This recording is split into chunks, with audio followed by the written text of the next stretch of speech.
Assalamualaikum warahmatullahi wabarakatuh. Saudara-saudaraku sebangsa setanah air yang kami cintai, yang kami banggakan dimanapun Anda berada. Alhamdulillah pada kesempatan yang berbahagia ini kita bisa berjumpa kembali dengan kami, channel Bejo Donya Akhirat.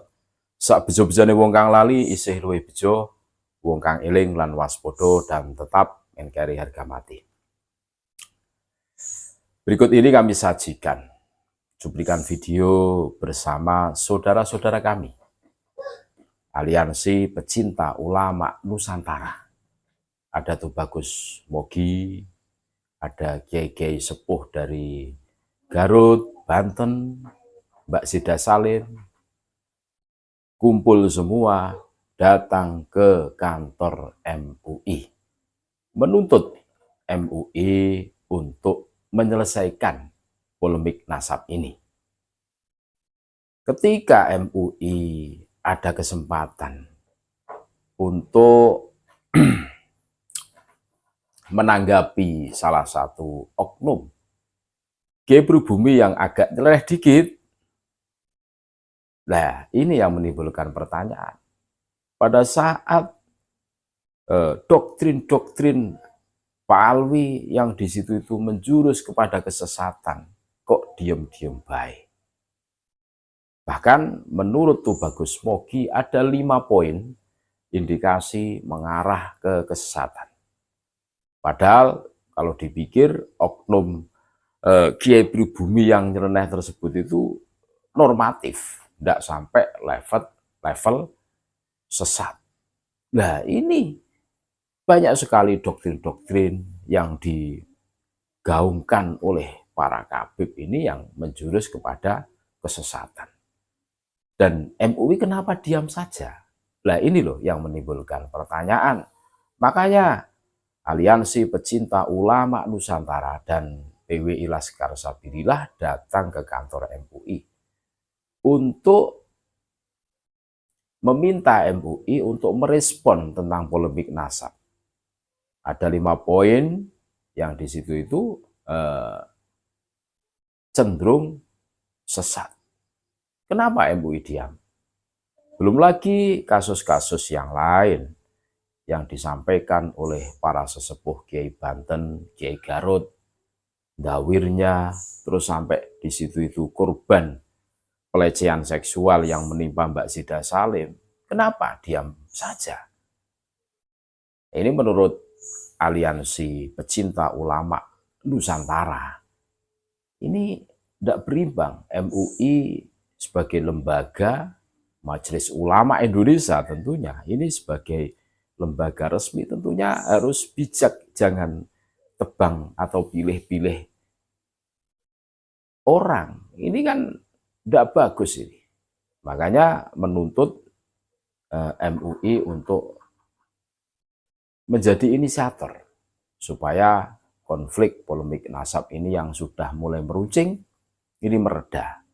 Minimal MUI menyediakan tempat untuk kedua belah pihak yang berseteru, Robitoh Alawiyah dan Kiai Imaduddin Usman Al-Bantani, untuk bertemu, untuk berdiskusi atau hujah. Seharusnya seperti itu, biar polemik nasab ini cepat selesai. Jadi apa yang dilakukan oleh saudara-saudara kami, Aliansi Pecinta Ulama Nusantara dan Perjuangan Wali Songo Indonesia, ini menarik sebagai bukti kecintaan mereka akan keamanan, kestabilan, keamanan di negara kesatuan Republik Indonesia, sehingga mereka mendatangi MUI dengan baik-baik sambil sholawatan, menyenandungkan sholawat badar. Menarik ini, kita simak bareng-bareng bagaimana saudara-saudara kami dari Aliansi Pecinta Ulama Nusantara Perjuangan Wali Songo Indonesia mendatangi kantor MUI.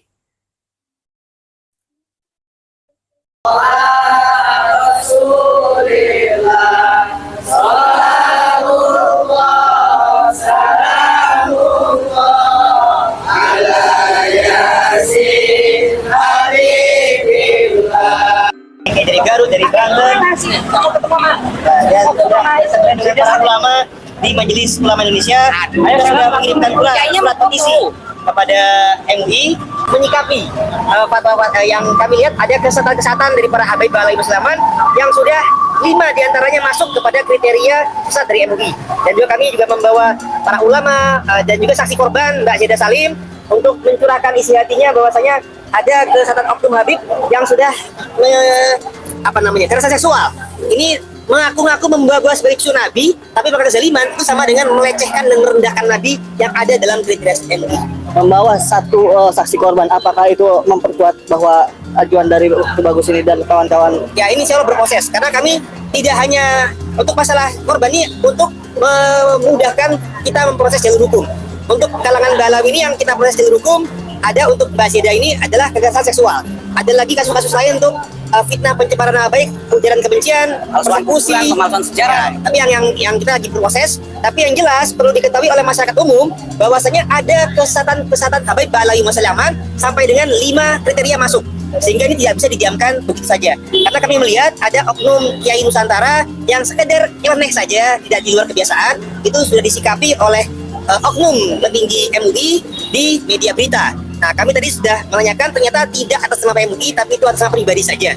Nah, begitu pula kami sini ingin para MUI ini bersikap tegas, para ulama, untuk menyikapi ini sudah menjadi keresahan di masyarakat. Nah, termasuk Kiai dari Garut, Kiai Amin juga menyampaikan tadi masalah kasus dawir atau finansial yang merugikan. Jadi penjajahan Balawi ini tidak hanya seksual saja, tapi doktrinal, kultural, rasial, finansial. Bagus, apakah pesan itu Bagus kepada korban-korban yang belum berani untuk melaporkan gimana? Baik, saran saya para korban-korban, mari kita sama-sama bersuara. Imam Ali menyatakan kezaliman akan tetap ada bukan hanya karena banyaknya orang zalim, tapi karena diamnya orang-orang baik. Maka orang-orang baik, mari kita bersatu padu, kita suarakan kebenaran. Ibarat lidi, kalau cuma sendiri-sendiri mudah dipatahkan, tapi kalau kita bersama-sama, insya Allah tidak mau dipatahkan. Jadi alhamdulillah kita bersyukur Mbak Zeda juga sudah bersuara. Moga-moga bisa diikuti oleh para korban-korban yang lain untuk sama-sama kita bersatu melawan kemungkaran, melawan kezaliman, melawan kesesatan. Dari Kiai sendiri ada pesan untuk hari ini seperti apa? Akhirnya didengar juga sama MUI. Ya, pesan saya seperti apa yang disampaikan Bagus Mogi untuk mengusung kebaikan, kebenaran, yang hakiki, ya orang-orang baik itu harus bersuara. Sekaranglah saatnya. Sekarang saatnya. Yang hak itu hak, yang batil itu batil. Agama tidak bisa ditunda-ganti, apalagi sudah menyangkut rukun-rukun iman, rukun Islam nggak bisa. Kalau sesat ya sesat, katakan sesat. Kalau benar ya benar, katakan benar. Itulah agama. Nggak bisa dibelok-belokkan. Inilah yang kami usung sampai kami datang bersama-sama dengan saudara para kiai dari Banten ke MUI Pusat. Salah satunya itu yang kami sampaikan. Mohon kejelasan, mohon ditanggapi. Ini fakta, ini rasis, ini resah masyarakat, khususnya kaum muslimin dan terkhusus warga Nahdlatul Ulama. Itu saja. Kalau Kak Jeda sendiri gimana Kak setelah tadi hasilnya didengar dengan MUI? Ya, intinya kami mewakili jeritan hati wanita Indonesia yang menjadi korban para oknum Habib. Tadi sudah disampaikan ke MUI langsung.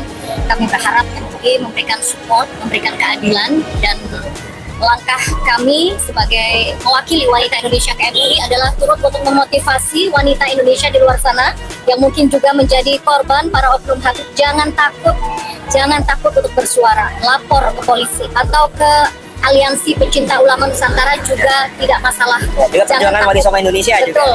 Saya di sini hanya ingin memotivasi perempuan di luar sana, bagi Anda yang menjadi korban kaum oknum Habib yang mengaku-ngaku menjadi cucu Rasulullah untuk mencari mangsa perempuan pribumi khususnya, bersuaralah mencari keadilan. Oke, Ulama Banten. Gimana kalau pakai itu? Jadi intinya kami datang ke MUI Pusat agar MUI sebagai lembaga yang mewadahi para ulama se-Indonesia dalam menyikapi permasalahan harus seadil-adilnya, jangan pilih tebak.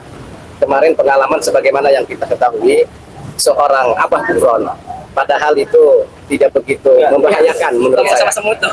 Ya, soalnya kalau ngomong sama semut, itu artis juga ada ya. Siapa tuh yang semut-semut merah itu? Terus siapa tuh yang Kopi Mesa, terus yang rumput bergoyang itu ya.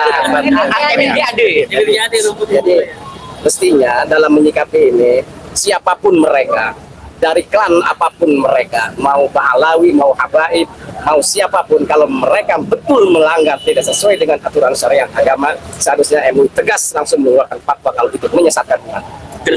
Terkait yang kedua, masalah kajian nasab yang digelontorkan oleh Kiimat, seharusnya setelah 2 tahun melihat, harusnya MUI merasa gimana gitu, terpanggil untuk bisa menjadi suatu yang memfasilitasi untuk bisa bertemu antara Robitoh dengan pihak Kiai Kiimat ya. Mungkin kalau cepat dikasih tempat, difasilitasi, insya Allah ini akan cepat clear, cepat selesai dan tidak meresahkan masyarakat. Amin. Karena memang ini kalau kita lihat dari antara pro dan kontra kedua kubu ini membahayakan persatuan dan kesatuan semakin meruncing kalau memang MUI dan pemerintah tidak cepat turun tangan. Konflik horizontal. Ya, konflik horizontal. Mungkin itu saja. Nah, terakhir satu lagi masalah menjual-jual tadi cucu Nabi. Banyak sekali oknum yang mengedepankan kepentingan secara kehormatan, pengen dipuja-puja. Akhirnya yang jadi korban itu bukan hanya duit, pendawiran, tapi perempuan pun banyak yang punya jadi gendaan. Terima kasih, itu aja. Ya. Jadi Tambah sedikit, tadi kami memberikan 3 petisi. Petisinya itu yang kesehatan tadi itu kita minta MUI menegaskan memang ada kesehatan, baik secara doktrin umum maupun oknum-oknum khusus sampai Balai Bersama. Yang kedua, kami meminta ada penegasan untuk bisa ini dijalankan jalur hukum untuk penistaan agama. Dari kesehatan kita inginkan ini bisa untuk jalur hukum ke penistaan agama. Dan yang ketiga, kami meminta MUI untuk memediasi pertemuan adu hujah antara Robito Alawiyah dengan Kiai Usman Al-Badani sebagaimana yang sudah beliau sampaikan. Setuju. Ya, demikian dari kami.